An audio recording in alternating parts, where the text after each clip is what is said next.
You were at the press conference. Explain what's going on here. Sure. Department of Justice officials kind of describe this as a very traditional healthcare fraud scheme. And the way they kind of describe it is this group of players conspired together to file, fraudulent healthcare reimbursement claims. So what they would do is they would file claims through the NFL plan and say, hey, we need this medical equipment, and they'd be reimbursed for the money up to $50,000 in some cases.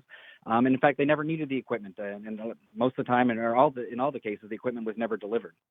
Well, this is a wide-ranging group of players. When you talk about these 10, was there a tie that they found that brought everybody together? No, there really wasn't. They say this scheme started in the middle of 2017 by a player named Robert McCune, and he filed the very first claim. And from there, it kind of branched off, and there were a couple of different ringleaders.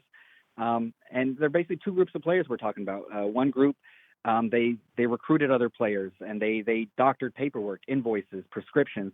And then the other group of players allowed their personal information to be used. And those players would actually receive the money, and they'd kick back up to $10,000 to the ringleaders, the ones that actually recruited them to get involved. And all told, they filed almost $4 million in claims over about an 18-month period. You said a couple of different ringleaders. Who were those ringleaders?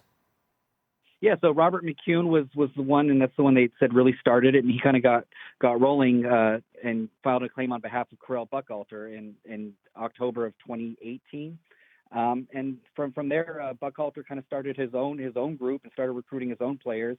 And simultaneously, McCune was recruiting his own players, and they were filing claims on behalf of several players. And probably the most notable name that we've heard is Clinton Portis, the former Redskins and Denver Bronco running back. And we should note that Clinton Portis' attorney says that the running back is innocent. He said Clinton had no knowledge that his participation was in any way illegal. What penalties will these players face? Yeah, so so far they've implicated 12 people. Only 10 have been charged with crimes. Only 4 have been arrested, and the others are expected to voluntarily turn themselves in. And it's a range of crimes, but the sentencing guidelines call for up to 50 years as a maximum sentence. I don't think anyone anticipates any sentences actually being quite that large. In a lot of these white-collar crime cases, it's much smaller, but that's what the guidelines call for. Rick, quickly, have you been able to get any sense of reaction from players not involved in this? We haven't heard a whole lot. Again, this all just kind of came out this morning.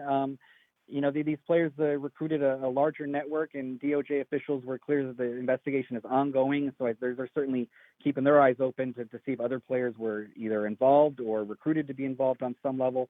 I think it's one that we're going to continue monitoring, and obviously FBI and DOJ will as well. Hi everyone, thank you for watching ESPN on YouTube. For more sports, more analysis, download the ESPN app. And for live streaming sports and premium content, subscribe to ESPN+. We'll see you there.